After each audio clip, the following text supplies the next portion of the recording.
Welcome to Chess Dog. Today's game is from the Julius Baer Generation Cup. We see some of the top players in the world playing. And the game we're going to look at today is a game between Hans Niemann and Levon Aronian. Now, Aronian, a perennial member of the world's top 10 players, has not been having a great tournament. Let's see if he can turn it around with this game against Hans Niemann. Hans Niemann has white, Aronian has black. It's rapid, 15 minutes each side, 10-second increment. Let's jump right in. E4, an Aronian response with C5, and we quickly get a Najdorf Sicilian on the board. Now here, Niemann plays an odd move, bishop to D3. I think this is like the 11th most common move, but there's sort of a rule of thumb in the Najdorf that white can pretty much play anything as long as it doesn't drop a piece. It probably is playable. One of the reasons why playing the Najdorf is so hard. So the problem with the bishop to d3, I mean, it overprotects e4. That's good, but it interferes with the queen's defense of the knight at d4. Aronian, seeing this, decides to take advantage of that, and he moves to a fianchetto of his kingside bishop to aim at this now undefended knight on d4. f3 is played, bishop to g7. Aiming at this knight. I mean, his own knight blocks it now, but there could be a discovery. So Hans Niemann plays bishop to e2 to clear out of the way of that knight. And yes, he's lost some time with his bishop, but his argument is that black has played a6 and a dragon, and he's going to try to make that look like it's an unnecessary move, is basically his approach. Knight b to d7. And here Hans Niemann decides to castle short. In the Yugoslav attack against a dragon, you castle on the queen side and then throw everything on the king side at your opponent's king. This is a little more positional approach, and here Aronian plays a novelty. He plays the move b6. More common here is just b5, gaining space. Perhaps he wanted to avoid a move like a4 and creating weaknesses on the queen side. So he plays b6, and the idea, of course, is to develop the bishop at b7. Bishop to e3, bishop to b7, queen to d2, and queen to c7. Now here, Hans Niemann plays g4. Now, we're used to seeing this in a Yugoslav attack against the dragon as an attacking method. And it can be used here as an attack, but more important is to kick this knight on f6 away from the center. It has nowhere to go in the center of the board. So what Aronian does is he plays the d7 knight to e5, so that when the f6 knight gets hit, it can come back to d7 and stay in the middle of the board and stay active, maybe go to c5. g5, knight f to d7, and here Aronian has a strategic threat. He's threatening to take the knight on e5, move it into c4, and get one of the bishops. He'd be attacking the queen and dark-squared bishop, and the dark-squared bishop is the more valuable one, and Niemann would have to take that knight with his light-squared bishop. So to avoid that, he plays the move b3. By the way, if you're getting something out of this video, be sure to hit the subscribe button, the like button, and the notification button for future videos. So b3 keeps this knight out of c4. If he just played more directly with f4, then again, he would just get the two bishops after queen takes c4. So b3 was played, and now Aronian makes a very strange strategic decision. He plays the move e6. Now, a move like rook to c8, immediately taking advantage of the fact that b3 was played, and now this knight on c3 is more vulnerable, was a good option.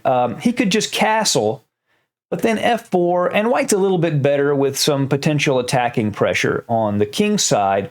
But Aronian plays e6, and this seriously weakens his dark squares on the third rank. You'll notice that every dark square, whether it has a pawn on it or not, they're all weak. That's 4 squares. They're all weak. None of them can be defended by a pawn anymore. And the d6 pawn is particularly vulnerable because it's in the center and in close proximity to black's king. So that should have a red alert going off at this point. It's still a playable position, but after e6, white is better. And he plays f4, immediately hitting the knight on c6, and Aronian is in trouble. He's already in trouble. The move knight to c6 doesn't work very well. In fact, his best option here might be to just give up the piece with castling. After pawn takes knight, knight takes pawn, he's got one pawn for a piece, and white is definitely winning here. but white still has to work. His own king is vulnerable, and there are some weak squares black can take advantage of, so you wouldn't resign as black in this position. But instead, Aronian makes a move that looks aggressive and strong. He plays the rook to c8, attacking the knight on c3 and putting pressure down the c-file. But this is in fact a double question mark move, and Hans Niemann immediately takes advantage of this mistake. Can you see the strong move for white here? That's right. The move is knight d to b5. Knight c to b5 works just as well. But knight d to b5, attacking the queen and attacking this pawn. Yes, he loses a knight, but the attack that follows up is just too strong. So pawn takes knight, knight takes b5, attacking the queen and attacking the pawn. And remember, when he takes this pawn, it'll be a fork of the king and the rook. Queen takes the pawn at c2. Now, this queen at d2 is defended by the bishop, so Hans Niemann can go ahead and play knight takes d6 check, forking the king and the rook. The king moves to e7. Now, it's true that he could just, take the rook with check, but that's not really all the position has. You have a king in the middle of the board. You want to really crush your opponent. So he plays the move pawn takes knight, and these next couple of moves are the top computer choice. Pawn takes knight, and the threat, of course, is rook takes f8 check, which attacks everything, basically. So Aronian doesn't have time. He has to respond with knight takes e5, recapturing and defending the f7 pawn. And here, and this move again is a top recommendation, Niemann plays a devastating attacking move. Instead of taking material, he plays the move queen to b4, setting up a devastating discovered check. Now, rook to c5 would block that check, but after something like knight to b7, everything falls apart. All the pieces are attacking c5, and it would quickly be over. He plays king to d7. Again, he could just play knight takes bishop. If queen takes c2, rook a to d1 check. This actually leads to a long but forced mate. So instead, what Aronian does is he takes on e2, but that allows this move, knight to f5, double check, which is the most devastating move in chess outside of checkmate itself. There are three ways to get out of check. You can capture the checking piece, block its attack, or capture it, or move the king, excuse me.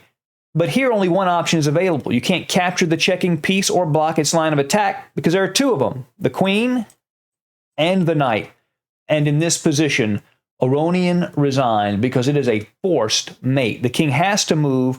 If he moves to d7, queen to d6, king to e8, queen to e7, checkmate. A devastating win. Now, some might be asking some questions, particularly with everything flying around Hans Niemann. My 2 cents, these kind of attacking moves are actually fairly easy for players of this level. I think even a 2,500 or 2,400 level player would have found these attacking moves once the attack was in play. And even after this great game from Hans Niemann, there are still some great chess that you are missing out on. To fix that, check out this game right here from Hans Niemann, and I think this game might be a surprise to you. Give it a look.